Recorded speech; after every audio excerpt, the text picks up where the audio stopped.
It's been said to me on more than one occasion, it's all very well talking about change, Claire, but I'm not confident like you. The thing is about confidence, confidence isn't something you're born with, it's something you cultivate. And so that's what we're going to unpack today.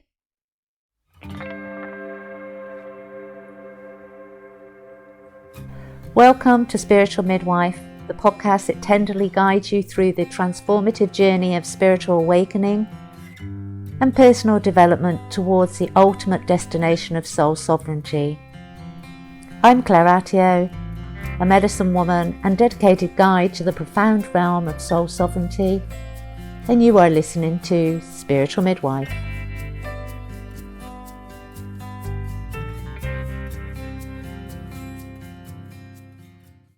Hi and welcome to Spiritual Midwife, and today we're going to be unpacking 5 essential steps to cultivating your confidence. Confidence is what allows you to step forward, is what gives you the drive to push outside of your comfort zone. And so it is a very important component of soul expansion, soul sovereignty journey.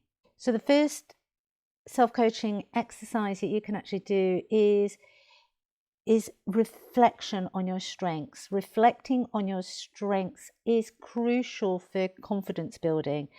Take a moment to jot down 3 to 5 of your strengths that you possess, what you believe are a strength for you. And these can be anything from your creativity to your ability to communicate or empathize with others. Write them down and really sit with them, really start to unpack what they are. In that writing, reflect on these strengths and how you can leverage them in your future endeavors, how you can actually utilize them, how you can bring them in to your everyday life so that you feel you are adding value, and in that adding value you feel that value, and in feeling that value you start to gain confidence in yourself. The second exercise is affirmations, and before you groan, do these affirmations again. Write down 2 or 3 affirmations of qualities that you want to bring in for yourself, qualities that are going to make you feel good about yourself, qualities that are going to build your self-confidence. It does help you to rewire the subconscious mind. Affirmations are a powerful tool. They're just not powerful. No, that's not true. A lot of people have stored a lot of faith in affirmations alone, and we have found over the years that affirmations on their own, although they create change in the moment, they don't create change in the longevity, but they are still a powerful tool to use in conjunction with other tools that reframe the subconscious inner talk. And the way to use these, if you think about Louise Hay, and if you've not read her book, go away, read her book.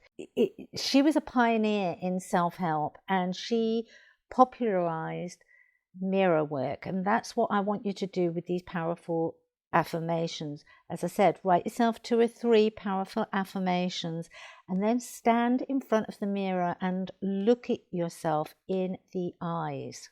It's really important to observe yourself as you are repeating your affirmations.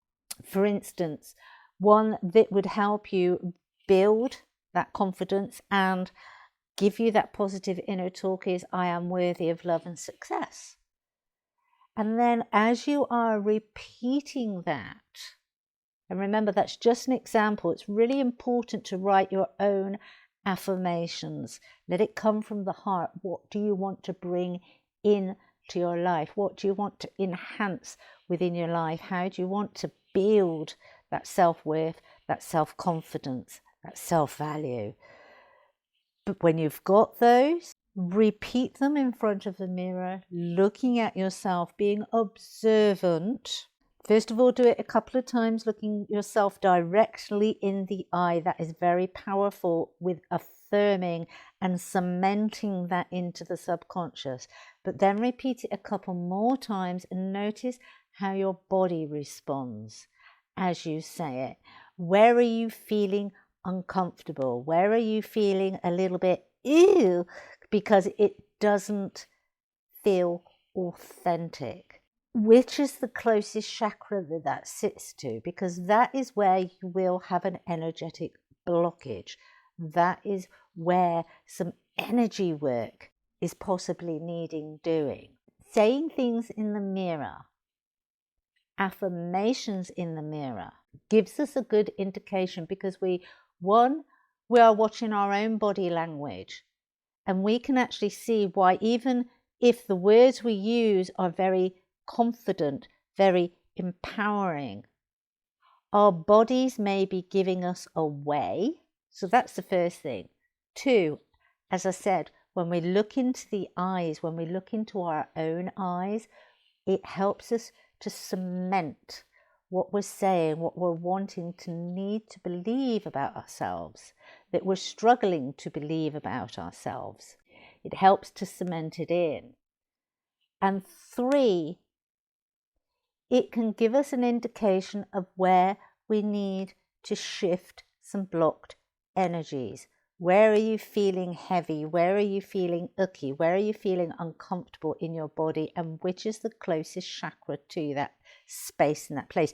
Usually you will feel it in one of the 3 base chakras, what we call the physical body chakras. And you will normally feel it in that base chakra, that sacral chakra, or that solar plexus. That is where most of our physical life blockages sit and exist. And we will feel a little bit of, sometimes we can feel it in the throat, especially when it comes to confidence. Maybe we've been told to be quiet when we were children, and so we don't speak up. Or maybe we were told we were big-headed. Or maybe we were told not to be so vain. And then that can cause a blockage in our throat chakra that stops us from being our confident selves. Be observant of where you're feeling yucky and ucky and uncomfortable as you recite your affirmations in the mirror to yourself. The 3rd exercise is goal setting and action planning. Identify one short-term goal and one long-term goal that aligns with the values and your aspirations.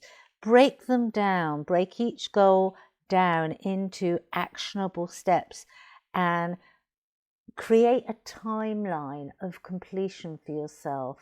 It doesn't have to be in a public setting. Public speaking is a great example, but not everybody feels confident to do that. But what will build your confidence is to be able to read aloud, for example, in front of your family, maybe a little family speech. For a family celebration, you would never normally stand up and be the spokesperson for the family to give a toast, to say a few words at that celebration. Find a situation that's going to take you out of your comfort zone, but doesn't push you into a big arena straight away. It's about taking the baby steps, which takes us nicely into the 4th exercise, which is fear exposure. If we're going to take public speaking as the blockage, the anxiety of that public speaking, because it is a really common fear.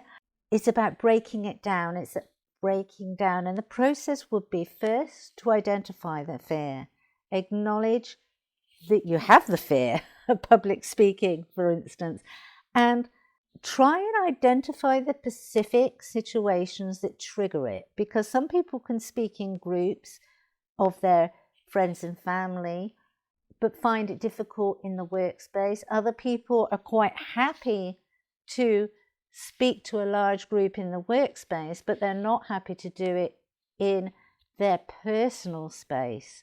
And you'll very often find it's because we put on a persona, we put on a mask. And I know we talk on this show about authenticity, but all of us have in our lifetimes put on a mask. And I say this because I'm reminded of when I was doing my nursing, and I was so used to talking to groups, teaching groups with my nurse's head on, which is effectively a mask. But as soon as I went into a civil arena, when it came to talking to a group of women without having my nurse persona on, I became very tongue-tied, and that was really quite shocking for me. And I hadn't realized that for all the years that I had been nursing, I had been wearing that mask, and it took a lot of work for me to go, okay, who is Claire? Who is Claire when she's not being a nurse? Who is Claire when she's not being the mother? Who is Claire when she's not being the teacher? Who is Claire? And I think this is what kind of trips us up, because we don't realize we're wearing these masks. And this is one of the most beautiful aspects of walking the path of soul sovereignty, is to discover that we have put these masks on a subconscious level. It's not because we're being deceitful, it's because we've taken on that role, and so we take on that persona. And within that persona, we actually lose a little bit of our soul essence. So acknowledge that you have the fear and get specific on where that situation has occurred or what has triggered it. And then break that down, break the fear into manageable steps.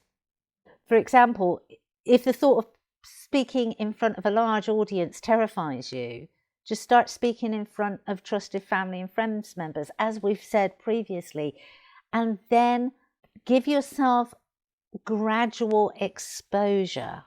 Slowly expose yourself to the increasing challenging situations. Join a public speaking group, join a book club, join any club that has you speaking out in front of people you don't know. So whatever your hobbies are, get involved with them. As I said, book clubs are really good for that, because very often you don't know the group until you've been there a time. But if you've just joined a book club, you go away, you read a book, you have to come back, you have to give your experience of that book. You don't have to, but it's a good idea. And when you're trying to build your confidence, it's a really good way of speaking out on an unknown subject, really, because it's obviously on a book that you've just read. It's not something you've been doing for years. And give your opinions, give your impressions of that book.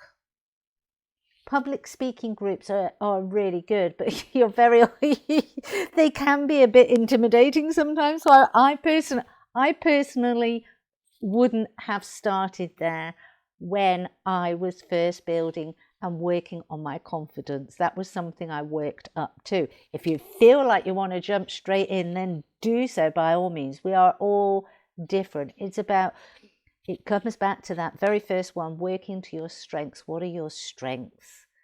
And working to them. Being honest with yourself. Not letting yourself off the hook and staying in your comfort zone, but also not being a goldfish and sticking yourself in the sea with all the sharks.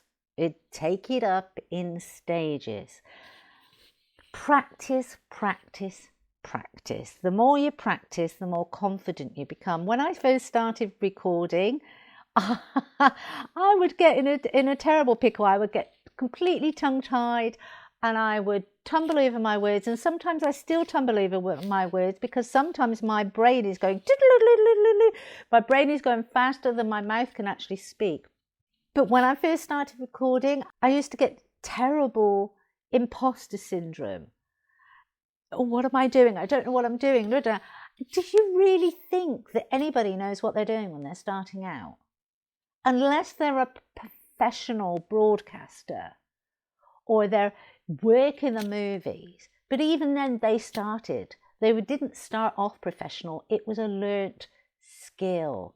So practice, practice, practice. Just put it out there.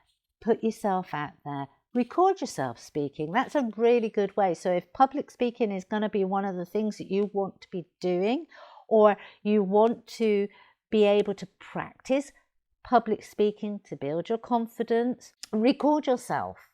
How you feel that you sound and how you actually sound to others comes across very, very differently. Record yourself, leave it, walk away from it for a couple of days, and then come back and listen to it. And I can guarantee you, you will actually sit there and go, wow, did I really say that? Do I sound like that?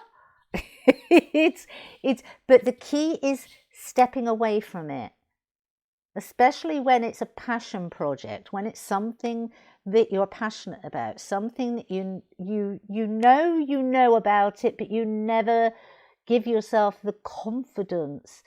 You never give yourself the adulation of what you know. So record something that you're knowledgeable about, share it, step away from the recording, leave it for a few days, come back, listen to yourself. And that is a really good way of building up your confidence, because as I said, you do listen back and go, wow, that sounds really knowledgeable. Is that really me? The fifth one is visualize your success. Whatever it is you're wanting to build confidence in, visualize yourself doing it successfully. Visualization techniques, imagining yourself. We're using public speaking, so we'll continue with that. Speaking confidently and captivating your audience. Visualize the audience listening intently, hanging off of your every word. Visualization helps to, again, rewire the brain. It allows your brain to go, okay, this is successful, rather than seeing pictures of, this is a disaster, everybody's walking out, nobody wants to listen to me, I can't do this. When you visualize the success, you visualize people listening to what you have to say, being genuinely interested in what you have to say, and you saying what you are wanting to say with authority, with confidence. It helps to rewire the brain. It gives the brain another narrative to work from. The last one on that is to seek feedback.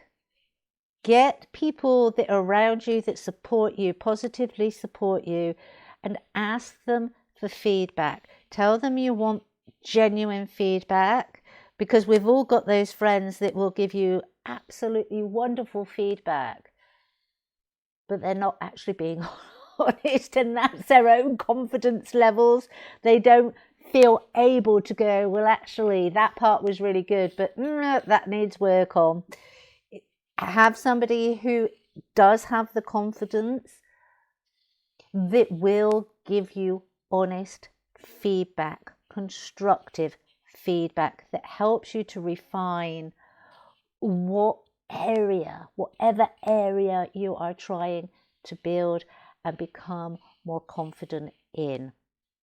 If you follow these steps on whatever area you are lacking confidence in, if you break it down, if you incorporate all of these exercises, if you incorporate a few others like hypnotic meditation, grounding techniques, energy shifting, healing modalities.